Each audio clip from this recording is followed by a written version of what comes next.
আজি নিঅ'ৰ জন্মদিন। নিঅ' 4 বছৰীয়া হ'ল।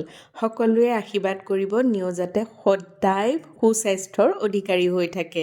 হিয়াই কেক এটা অৰ্ডাৰ কৰি দিলে। ইমানেই সুন্দৰ কেকটো দেখিছেনে? প্ৰত্যেক বছৰে নিঅ'য়ে এটা কেক কাটেই। নিঅ' যেতিয়া আমাৰ ঘৰলৈ আহিছিলে একেবাৰে অকণমানি আছিলে, মাত্ৰ 28 দিন হৈছিলে। আৰু আমাৰ পৰা সি যথেষ্ট মৰম পাইছে আৰু সিও অৱশ্যে বহুতেই বেছি মৰম লগাব পাৰে আৰু আপোনালোকে ইমানেই বেছি মৰম দিছে তাৰ বাবে আপোনালোকলৈ অশেষ অশেষ ধন্যবাদ। চাওঁতে চাওঁতে দিন মাহ বছৰ বাগৰি গৈছে। নিঅ'ও 4 বছৰত ভৰি দিলে, ভাবিলে আকৌ কিবা এটা মনটো দুখো লাগি যায়।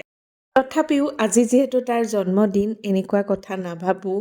ভগৱানে তাক কুশলে ৰাখক আৰু আপোনালোকৰ আশীৰ্বাদেও তাক কুশল কৰি ৰাখক। আপোনালোকৰ লগতে আমাৰ পৰিয়ালৰ সকলো সদস্যই নিঅ'ক যথেষ্ট মৰম কৰে আৰু সিও যথেষ্ট মৰম দিব পাৰিছে।